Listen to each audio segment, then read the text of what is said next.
Good afternoon, everyone. Welcome to this meeting of the Development Control and Regulatory Board.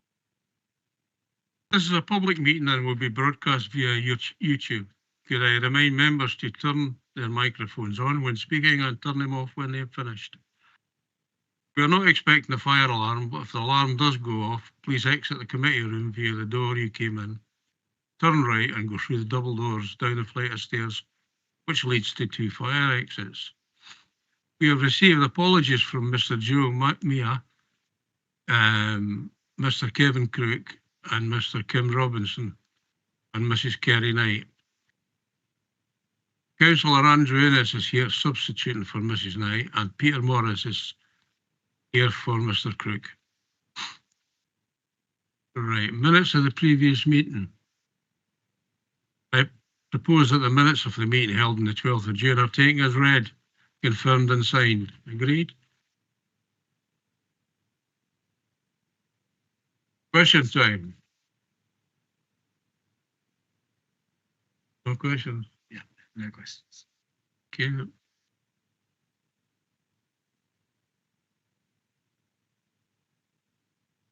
Three questions asked by members. Questions asked by members under Standing Order 7. I have not received any questions from members. To advise of any other item which the chairman has decided to take as urgent elsewhere on the agenda, there are no urgent items. Declaration of interest in respect of items on this agenda. It is noted that all members who are also members of parish, town or district council or liaison committee will have personal interests in these applications which relate to the areas covered in those authorities. Are there any other interests to declare?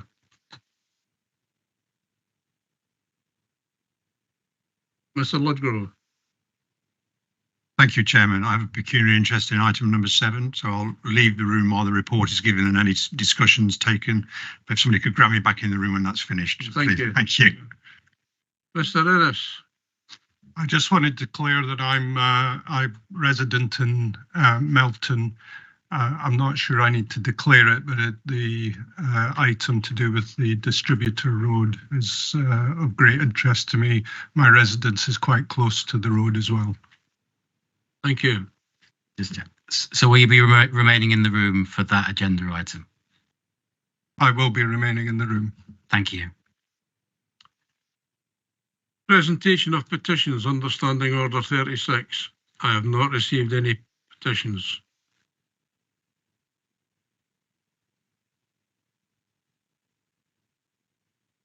So just go to this one.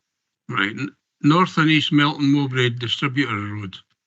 This report is going to be presented by Amelia Mystery, Principal Planning Officer. Over to you, Amelia. Just loading the slides for Amelia.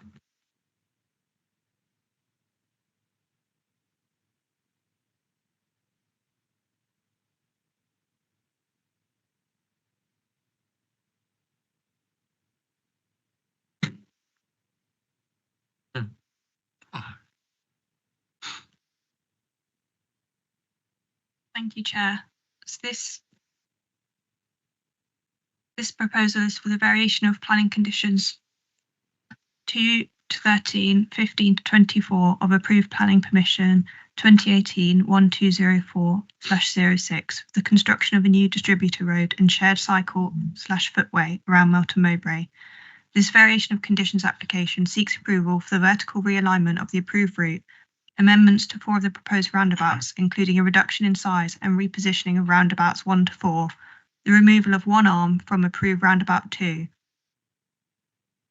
and an amendment to the pedestrian crossing facility to the west of roundabout 3. The proposal also includes some realignment to the approved cycleway and a reduction in the size and depth of the proposed balancing ponds. The applicant is Leicestershire County Council.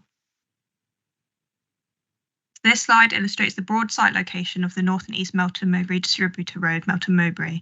Leicestershire County Council is constructing a single carriageway road to the north and east of Melton Mowbray. The route extends from the A606 Nottingham Road, around about 1, to the A606 Burton Road, roundabout 6. crossing Scalford Road at roundabout 2, Melton Spinney Road at roundabout 3, and the A607 Thorpe Road at roundabout 4, and the B676 Saxby Road at roundabout 5. The length of the road is 7.1 kilometres, and planning permission was granted for the scheme on the 4th of June 2019, following a resolution to grant approval at the Development Control and Regulatory Board on the 23rd of May 2019. Since planning permission has been granted, construction work has begun on the scheme and continues to progress. Since permission was granted, detailed design works have been undertaken by the applicant on the proposed scheme as a result of a value engineering exercise and to make minor changes to the scheme as required for its overall delivery. The majority of design changes proposed are sought to reduce the overall cost of the scheme. As a result of these changes, modification of the approved scheme is sought under a Section 73 application of the Town and Country Planning Act 1990 to seek minor material amendments. This slide illustrates the red line application area for the proposal. As this is an application to vary conditions, the application area is identical to that of the approved scheme and encompasses all land required to undertake the development, including construction zones and mitigation measures. The blue line denotes the land within the ownership or control of the applicant. This slide illustrates a schematic plan of the approved route with a reference to the roundabout numbers, which are referred to in this presentation and also within the report. Whilst the proposal is complex and technical in nature due to the nature of the approved scheme, the proposal can be summarised as set out in the description of development. Essentially, this variation of condition application seeks approval for the vertical realignment of the approved route, amendments to 4 of the proposed roundabouts, including a reduction in size and repositioning of roundabouts 1 to 4, the removal of one arm from approved roundabout 2, and an amendment to the pedestrian crossing facility to the west of roundabout 3. The proposal also includes some realignment to the approved cycleway and a reduction in the size and depth of the proposed balancing ponds.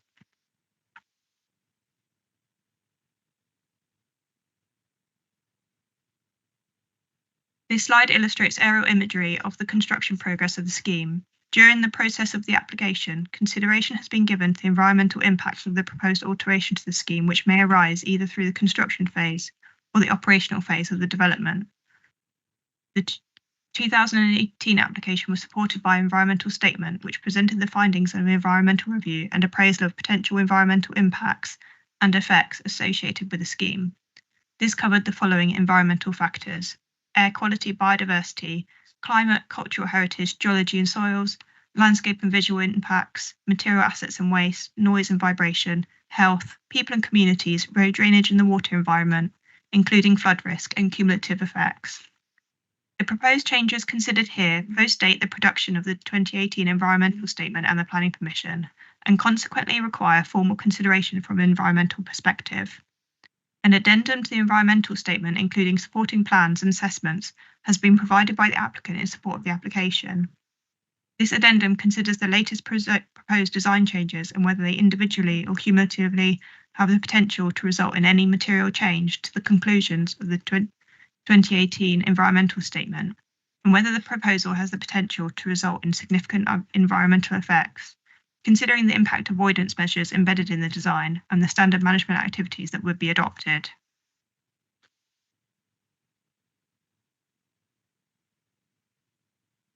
This slide illustrates a summary of the updated general arrangement plan submitted for alterations to the scheme. The application is also supported by a raft of updated elevation plans, cross-sections, plans of the proposed alterations to the balancing ponds, and indicative lighting details. Other supporting information of note includes an updated transport assessment, updated noise assessment, drainage calculations, and surface water runoff calculations, amongst other technical details. Due to the nature of the proposal, the main environmental impacts to be considered include impacts upon traffic, noise, public rights of way, landscape and visual impacts, flooding, and general local amenity. A number of improvements to the scheme are proposed. This slide illustrates the proposed amendment to the pedestrian crossing facility to the west of roundabout 3 from an uncontrolled pedestrian crossing to a formal controlled signalised pedestrian crossing. This would provide wider benefits to sustainable travel and access for neighbouring pedestrian and mixed community uses, which have been granted planning permission by Melton Borough Council. Throughout the application process, 2 periods of consultation were undertaken. An initial consultation period took place in February 2023, of which 4 representations were received, comprising 3 objections and 1 making general comments. In summary, the main concerns and queries raised were in relation to public rights-of-way details and linkages, effects upon local amenity and visibility, flooding and drainage. Following this initial period of consultation, revised application documents were submitted by the applicant in March 2025. The suite of documents included responses to queries and concerns raised by consultees and residents as part of the first consultation period. Further revised minor design details and changes included the following: drainage design calculations, general arrangements, indicative lighting and lux contour layout plans, and the proposed amendment to the pedestrian crossing facility as illustrated here. Roundabout 5 road markings, a Thorpe Brook footpath link, and transport assessments. Following this, a second round of consultation was undertaken, in which 5 representations were received, comprising 1 objection, 3 raising concerns, and 1 raising comment. Objection was raised regarding flooding, and concerns and comments were raised regarding noise impacts upon local properties, and that the reduction in size of balancing ponds may exacerbate local flooding issues. Concerns regarding health and safety of existing construction operations, and concerns around the proposed public right-of-way alterations and uses. All consultation responses and representations have been considered in the assessment of the proposal and are addressed within the report. With regard to the principle of development, this application seeks approval for a series of minor material amendments to the approved scheme. It is considered that the amendments being sought are not of a scale or nature that would result in a significantly different development than that which has been approved. The scheme is a fundamental element within the Melton Local Plan and future growth strategy for the town, and Melton South and North Sustainable Neighbourhoods, Policy IN1 and Policies SS4 and SS5 refer. The MMDR scheme already has planning permission, and as such, the principle of the road scheme has already been established and construction is progressing. Therefore, the application must be considered as submitted and a decision made as to whether the proposed alterations to the scheme are acceptable on the basis of the relevant material planning considerations. Consent should be refused only if through the evaluation of change, the development would cause demonstrable harm to interests of acknowledged importance, giving rise to material reasons for refusal that cannot be resolved by conditions and/or mitigation measures. The development plan in this instance comprises the Melton Local Plan, the Scaulford Parish Neighbourhood Plan, the Waltham on the Wolds and Thorpe Arnold Neighbourhood Plan, and the Burton and Dalby Neighbourhood Plan. And the following paragraphs of the NPPF set out are relevant to the proposal. Paragraph 11, relating to a presumption in favour of sustainable development. Paragraph 105, protection and enhancing public rights of way and access. Paragraph 109, identifying transport solutions that deliver well-designed, sustainable and popular places. Paragraph 116, considering highways impacts. Paragraph 181, relating to flood risk. Paragraph 182, incorporation of sustainable drainage systems. And paragraph 198, that development should be appropriate for its location, taking into account likely effects, including cumulative effects. In conclusion, and based on the assessment as set out in the report, the proposal is in accordance with the policies and strategies of the development plan. There are no overriding objections to the proposal, and the matters highlighted in the consultation responses and representations have been addressed through the submission of the further information and clarification of details. Subject to the control of the matters raised in the consultation process by planning condition and suitable informatives, and given the significant public and environmental benefit likely to result from the continued construction of the MMDR, it's concluded that the proposal, as set out in the application, accompanying environmental statement and the further information provided by the applicant, is in accordance with national planning policy and the policies of the development plan, and it can be concluded that the proposal constitutes sustainable development. Overall, the recommendation is to permit, subject to the conditions as set out in Appendix A of the report.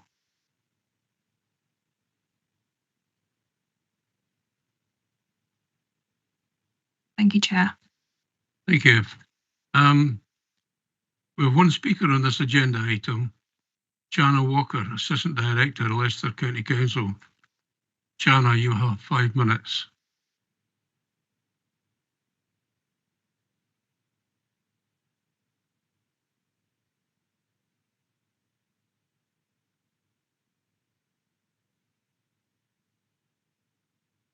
Thank you, Chair.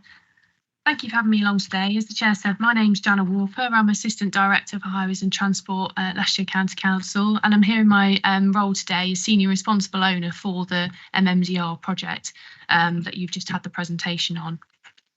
So really today, there's lots of technical information that we've submitted in relation to the application. What I wanted to do was just set a bit of context around the reasons for the application and just sort of set out why we're coming to you today. So this planning application really represents, or the Section 73 application represents the Council's commitment as the local highway authority to ensure that the appropriate transport infrastructure is in place to support growth in Melton as set out in the local plan. You'll probably know the scheme has been in development for nearly 10 years now and has been in delivery really in terms of the main work since 2023. Over the same period, many schemes on a national level have experienced challenging financial situations, and indeed some of those schemes are now not being delivered in other areas of the country as well. So the team here really have taken a lot of thought about how we can keep this scheme in delivery, make sure that we're working to align to the growth that's coming forward in Melton. So the amendments that have been set out to you are part of a value engineering exercise that have been taking place to ensure that the scheme remains affordable to the County Council. So during the detailed design scheme, we've made what are termed minor amendments, but as you can see, there are quite a few of them. So we've brought them together into the Section 73 application. And again, I'm happy to sort of be honest about that. A lot of that is around trying to reduce the cost of the scheme, make sure it's as efficient as possible in delivery, which some of that information became available to us when we were working with the contractor on site. That's why it's come in as an application later in the process. And also enabling us to continue to deliver, because as you may be aware, sort of delays to schemes, pausing in contractual arrangement also has significant costs. So I won't go over the design changes that have been made, because I think Amelia summarised those earlier on her slides. But just to sort of emphasise as well that we have been in dialogue with planning officers at LCC. We had some early discussions in 2021. We took advice on how to progress the application, and we submitted pre-application advice in 2022, and then the main application in 2023. And you'll see from some of the presentation as well that the whole purpose of this road is to link into the existing town and the new development coming forward. So as other development comes forward in Melton, other information becomes available, we're trying to work with those stakeholders to reflect that. So you'll see the example of the pedestrian crossing has come about as new information has come forward, as other development has progressed. So we're trying to be practical in how we respond to that and make sure that we minimise disruption by including things as we go along, rather than having to come back later and do those things. So you'll see, obviously, since we had the original application in 2018, a lot of things have changed, and this application seeks to address those as well. So as I said, as applicant, we're confident that the changes we're proposing through this application are in line with the spirit and policy arrangements of the original application, and we've been working in parallel to deliver the scheme in that spirit, but also capture and seek the appropriate approvals for the changes we've made. Again, an element of this, you're probably aware as a committee, is now effectively a retrospective application, because we are on site agreeing that, delivering the, but that has been sort of a result of an ongoing conversation. It's not that we haven't been discussing that before now. And as I say, the main sort of driver for that is efficiency of costs for the County Council. The scheme is funded by a mixture of grant funding from DFT, funding from the County Council itself, and developer funding. And as officers, we are trying to be responsible in making the best use of that funding.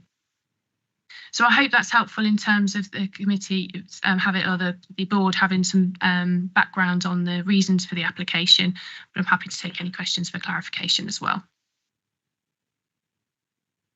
Thank you, Jana. Do you mind waiting to see if there's any questions? Not at all, Chair. Thank you. Mr. Ennis. Thank you. I just wanted to understand the process behind The agreement, you said that through the process you kept everybody informed and had agreement for the changes that we're going through, because as you say, this is retrospective. Could you just give me a bit more detail on that, please? Yeah, of course, and apologies if I said that we had agreement. That's what this board's role is, so I shouldn't imply that we've had agreement. What we have done, though, is worked since the opportunity to save money has arisen, worked with our colleagues in planning, with our own team in highways, to make sure that the changes we're proposing are not, I suppose, obvious alarm bells. You know, that there are things that are sensible in line with the original planning permission, and we've taken advice as the way through. We've submitted that application before we've started the huge part of the main works, and been working to provide, I think you've seen today, the environmental information, flood risk information, other types of assessments to ensure that we're not changing the basis of the previous application or having a different impact. So all the way through, we've been I suppose I was sort of points trying to make, being open and transparent about the work that's going on, taking advice, but ultimately recognise the process of approval sits here today.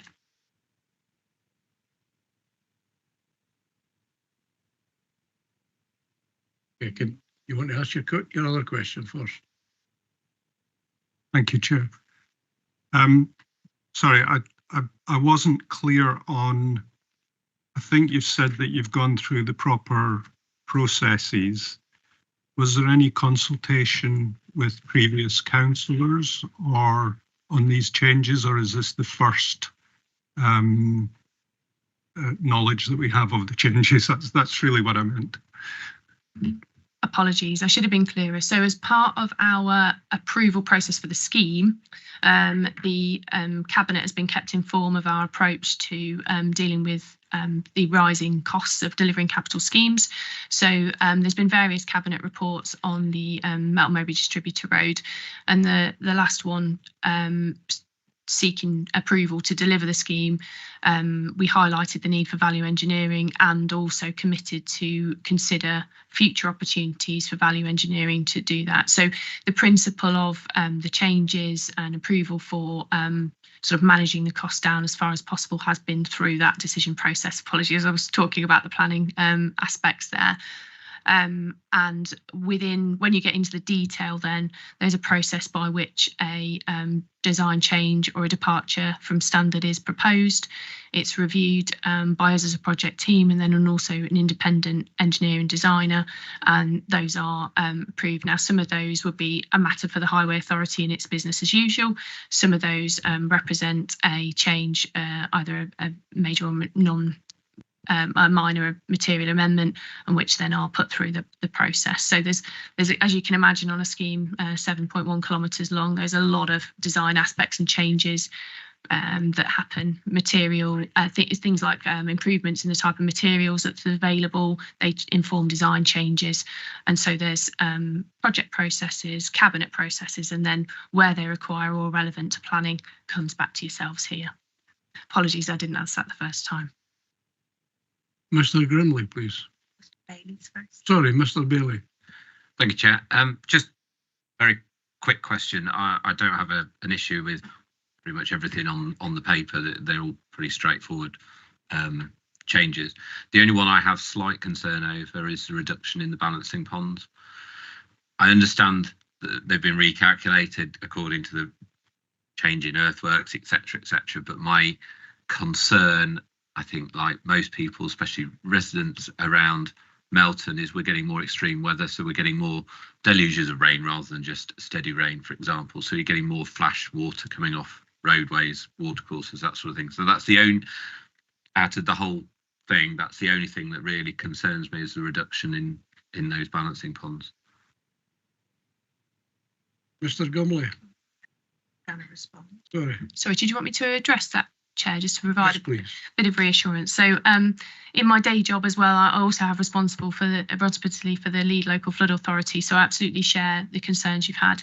And in revising the proposals that we've got today, we've had both the internal and an external check on the suitability of those proposals. They've then again been reviewed by the planning team. So I know it sounds counterintuitive anytime somebody says we're going to reduce the size of balancing ponds. But the balancing ponds form part of a drainage system that's been looked at as a whole, and those assessments have been made. Also, it's not often that we get the, if you want to say, the luxury of starting from scratch with the design. So we're not retrofitting drainage infrastructure to sort of 100-year-old roads. We're starting from that basis, and we've also tried to make the drainage systems as sustainable as possible, integrated into the area. So I can't, I wouldn't dare presume to promise you that nothing's ever going to flood again. I think we're all aware of the risks of that. But in relation to the mitigation that we've provided for the scheme, we are confident and taking professional advice that those are suitable for the area that we're in, the existing conditions and the changes we've made in relation to the levels. Because as you point out, there are really significant earthworks involved in the scheme. So there's been a lot of work put into making sure that we've covered that off. But I absolutely appreciate the concerns and hopefully some of the technical information, not that everybody would love to read that all the time, but might provide some comfort for your residents and communities as well. Thank you. Mr. Gulmer. Thank you. Just a very quick one. Obviously, in terms of road safety, is there any negative effects of these changes on the road safety, or is it sort of neutral or no sort of change? Sorry, Chair, I'll just come back on that one. So we have a process of road safety auditing the designs that we make. They're not complete, so we'll also do that when the scheme's built as well. So I should say this is not we will double check those. In terms of reducing some of the space effectively around the roundabouts and the way in which vehicles approach those, whether you designate lanes or whether you allow traffic to travel in both lanes, those sorts of things were identified as potential issues for us. So we've audited those. We've actually, I think during the process, submitted an amendment to that to reflect it. So as we stand now, we're confident as a highway authority that the road is obviously safe and there are no obvious safety issues arising from the design. But I just wanted to illustrate that has been an active consideration that we've made, and we will. We've got audit processes in kind of on the paper design as it gets built, and then post opening as well. We'll keep an eye on that. Mr. Paper. Thank you, Chair. Any attempt to save money has got to be applauded in the financial situation. One of my concerns is that if this has been in the planning stage for 20 years, I think you said, and is being brought on now, more importantly, because of the expansion of Melton Mowbray, for how long is this single carriageway road actually going to be sustainable? Or are we going to be back here in 5 years' time looking for planning permission to make it into a dual carriageway? Me to come back, Chair. Yeah, so sorry, I should have said, and apologies if I did say, it's been sort of from the first sketch that one of my team will have done for the road to now is around sort of 10 years time, and was designed alongside the Melton local plan. So the road is specifically designed for the growth of this local plan and has got capacity for a future local plan. So it won't, you're not talking about running out of capacity in sort of the near future at all. And I'm very glad you asked the question about the single carriageway, because that is a debate that we had, and there's a lot of transport modelling evidence and work to support that, because I think the natural instinct is if you're building a new road, why not go for a dual carriageway, and then it's sorted for the future. But the evidence we have suggests that there'll be the capacity from the single road is more than adequate, because obviously it's connecting into a lot of single carriageway roads as well. So the benefits to Melton largely arise out of having another place to cross both the rail and river, which provide the congestion relief benefits. And so the design, we're confident, is adequate for a good few generations of growth. Thank you. Are there any? You again. I just want to understand fundamentally, the original plan allowed for the adequate control of flooding. I think it had the hard strips for safety reasons, and also water removal, etc. So and again, I understand the cost implication.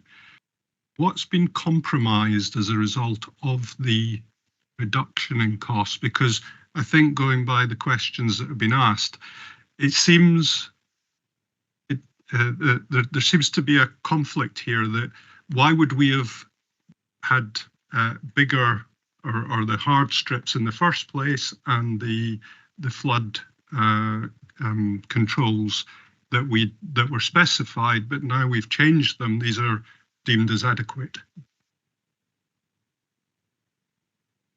Thank you. Yeah, I think that's a really fair question, and I think as a starting point to explain the background to that is that when we commissioned the detailed design of the road, I think it's fair to say we're probably in slightly different times. So the brief to our designers at the time was absolutely to stand all the sort of national standard DMRB, so the Design Manual for Roads and Bridges standard, which is the national standard of roads.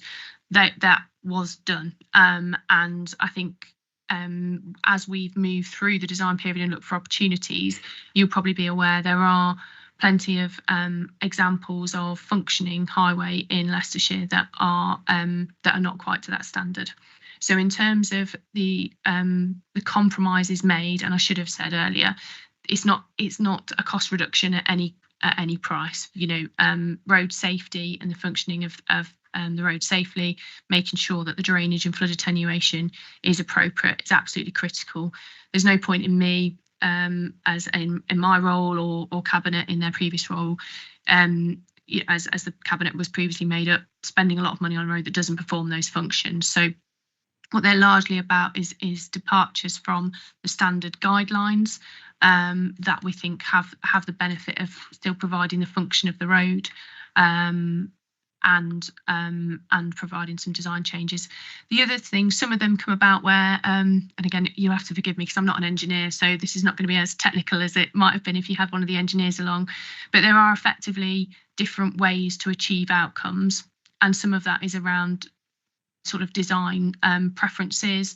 When you get contractors on board alongside your if you like, your desktop designers, you have conversations where different ways to do things are discussed and come out. So it's not necessarily even that the things were wrong or over-engineered, it's just there are different ways to do it. And particularly when we've brought on board the contractors who deliver things on the ground, they've added to that conversation and been able to offer us different ways of achieving the same things. And the other thing, like I say, I think they've also brought on their supply chain, who perhaps have alternative materials that mean you can do something in a different way. And I think things like membranes and flood attenuation has been one of those things that have come about from sort of different ways of achieving the same thing. So I think, you know, obviously you don't save money by not doing anything differently, and I wouldn't want to sort of suggest otherwise. But what we've really done is try to look at that balance, assess things in terms of, is the road still doing what it was supposed to do? You know, have we compromised any function of the road? Is the road going to be safe? And for all road users, you know, it's important to us that people can use the links for pedestrian cycling. And also, you know, is it going to sit in the environment in the correct way? You know, there was a lot of commitment to the environmental aspects and a lot of examination at those, both at the original planning application stage and also when we went to public inquiry for the scheme. And so we've ensured those things are complied with as we've made these changes. But it would be fair to say that there are more departures from the national guidance on the scheme now than there were when we did the original application. Yeah. I don't know if that helps. Are there any other questions for Jenna Walker from members? You need a meeting on your own. Could you just, from the document, I'm not sure what the proposal is for Lag Lane. I see that it's does that mean that the Lag Lane will become the public footpath alongside the road, or is it, sorry, that's the question. No, sorry. I was just going to say, I just realised that, yeah. So essentially, one of the changes is to, I think I'm right in saying in 2018 that the whole of the footway, cycleway ran right alongside the road. One of the opportunities that we've had, particularly around levelling of the road at the sort of cut and fill balance in terms of that, is to make use of the existing lag lane to provide the walking and cycling links. So some of that on the main and on the higher speed part of the road will be separated from the carriageway, which actually has some safety benefits associated with it, and potentially makes the route a little bit more I guess leisure and recreational friendly, as well as a direct connection as well. But hands up, it has also saved us some money on that front as well. I can have a look at the detailed proposal if you have more of a detailed question around it. Thanks, Chair. I think this is quite important. And has Thorpe Arnold, have the Thorpe Arnold community, do they know, has that been consulted properly about lag lane, or did it need to be, or is it? Well, the application as submitted is open for consultation, and I think I'm right in saying Amelia took you through the responses to that consultation. So as far as I'm aware, I mean, we do have obviously contacts with the community through the work that we've previously done. We've also obviously got links into community groups, parishes, or yourselves. So I'm not aware that there's any fundamental issues in relation to that. Are there any other questions? Thank you, Jenna. I will now open it up to debate.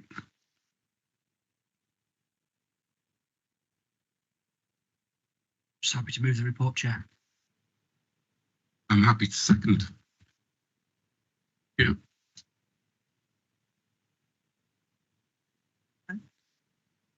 I will now go to a vote on the motion. All those in favour of the motion, please raise your hand.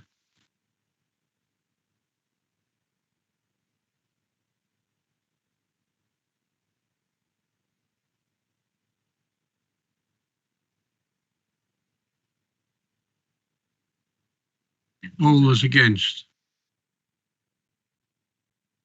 So the motion is carried. It's the log group. Yeah.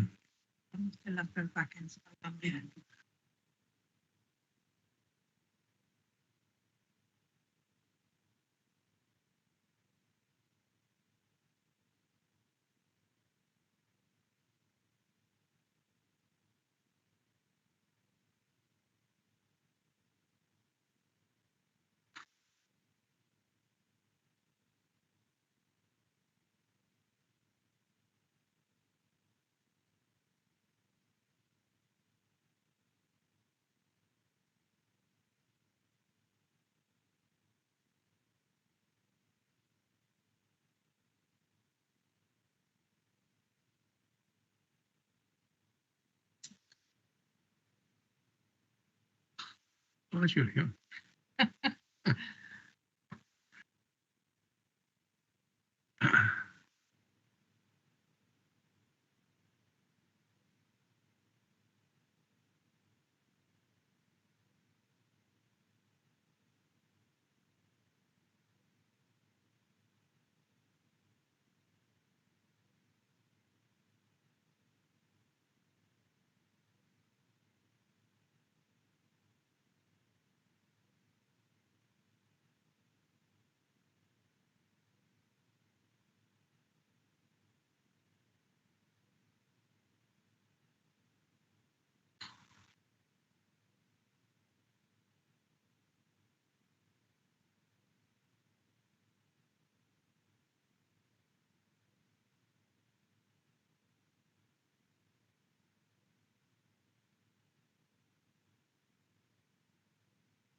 Thank you. Reports of the Director of Environment and Transport on tree preservation orders. Leicestershire County Council requests for confirmation that as a permit for TPO made in order to protect 2 mature lime trees situated within the site of the former Roman Way Day Centre, Market Harborough. This item is going to be presented by Jason Peach, Tree Officer. Thank you, Chair and members. So as already said, the purpose of this report is to seek the board's approval for the confirmation as permanent of the tree preservation order at Roman Way Day Centre, Market Harborough. The board had previously approved the making of the order at its previous meeting on the 21st of November 2024. And so now we're asking the board to approve the confirmation of the order. The background to this report is that the council's tree officer assesses the properties that are to be disposed of to see if there are any trees worthy of protection before they leave the management of the Leicestershire County Council. Property of Roman Way Day Centre is located at Roman Way, Market Harborough, LE 167PQ, opposite the Doddridge Road. The property is currently owned by Leicestershire County Council, but is up for sale and is under offer. There are 2 lime trees that were assessed and they met the criteria for a new TPO, which the DCRB resolved to make at its meeting on the 21st of November 2024. The new TPO was made on the 13th of February 2025, and there are no objections to the new TPO during the consultation period. Some general information on tree preservation orders. They're used to protect selected trees and woodlands if their removal would have a significant impact on the local environment and its enjoyment by the public. And the County Council authorities have limited powers pursuant of the Town and Country Planning Act to make tree preservation orders. They are A, in connection to the grant of a planning permission, B, on land that is not wholly within the area of a single district council, C, on land which a county council holds an interest, or D, in a national park. And in this case, it's C, on land in which the county council holds an interest. The issues that go along with the report are that the 2 lime trees have no other statutory protection. They do not fall within the conservation area for Market Harborough. And if the site is sold, the council would not be able to enforce their protection. The next issue is that the council's Strategic Property Services requested an external architect to draw up plans to show how the site could be used in the future. And the plans do not include the retention of these 2 lime trees. Powers are not explicitly delegated to officers to confirm the TPO as permanent. And in line with the guidance, Leicestershire County Council have 6 months or until the 12th of August 2025 to confirm the new tree preservation order before it lapses. So this slide that we see here illustrates the defined limit of the proposed site that would be developed. And the blue circle that we can see is the location of the 2 lime trees along the Roman Way to the front of the site. The next slide is an image of the lime trees as you approach them along the Roman Way. The next one is the view of the trees as you approach the site from Doddridge Road. So the conclusions on the report are that Leicestershire County Council has a duty to responsibly manage the trees under its care. The retention of high value trees on Leicestershire County Council properties is also a demonstration of the council meeting its strengthened biodiversity duty. Confirmation of the TPO will protect the trees from future development when the property is no longer under the management of Leicestershire County Council. So the trees will remain in position and continue to add to the amenity and ecology of the area. So the recommendation is that the board resolve to approve the confirmation of the Leicestershire County Council Roman Way Market Harborough Tree Preservation Order number 487. Thank you, Chair. Thank you. Are there any queries from members for Jason? Yep. Before that, we've received a message from a local member, Dr. Sarah Hill, to say that she fully supports the TPO application. So, are there any questions from members? Mr. Lodgegrove? Thank you, Chairman. Thank you very much for the report. Very good to see TPOs being put in place, which we have TPOs across the whole of the county for all of the trees to retain them in place. I note in the report that there was a neighbour who'd been doing some trimming of one of the trees, and that's been addressed by the county council. What regulation or what do the county council do to ensure that TPOs are not being abused or like a tree being trimmed, pruned or taken down? And then what are the consequences of those, please? So once the order is in place, it would be the trees will be protected under law. So any works done without formal consent or permission would be a breach of the TPO. These can result in the case going down the legal route, and the fines have been increased from £2,000 up to over £20,000 per law that is broken. So occasionally we do get breaches of TPO where tree works are done without permission, and then we seek the assistance of our legal team to take the cases forward. Of course, each case is assessed on an individual basis. Just a quick supplementary, please, about the neighbour. If they continue to trim with the new owner's permission and nobody said anything, is it waiting for a whistleblower to inform the county council of what something's gone on? Yeah, so once the TPO is in place, we'll send out a notification to all those that have a concern with the trees. So the owner of the property would be duly notified legally to state the TPO. Also, the neighbour would be as well, so they would know about it. And within that would be the clear defined limit as to what they could do. So, I mean, we have tree officers and surveyors that go out regularly looking at trees, and if they were to pick up if something was done that hadn't been approved, then of course we would need to look at that. Mr. Piper? Thank you, Chair.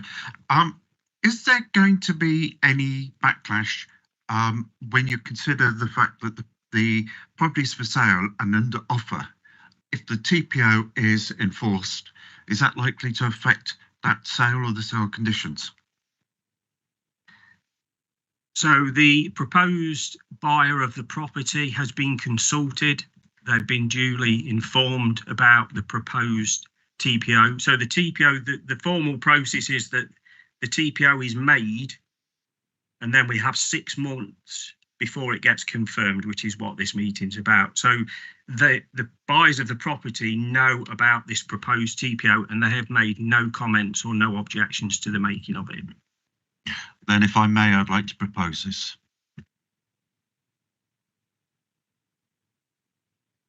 We have to open it up to debate before we can have a proposer seconded. We're just waiting for other questions first. My apologies. There are no.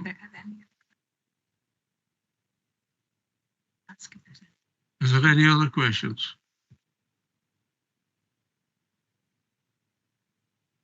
We can open now for debate. Okay. Mr. Bray? I'm assuming Mr. Piper was proposing it. I was just going to simply second it. Thank you. I will now go to the vote on the motion. All those in favour of the motion, please raise your hand.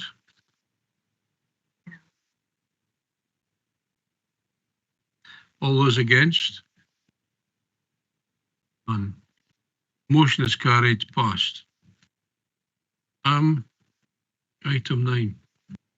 Delegated decision schedule, January 2025 to March 2025. This report is just a note. Is there any questions?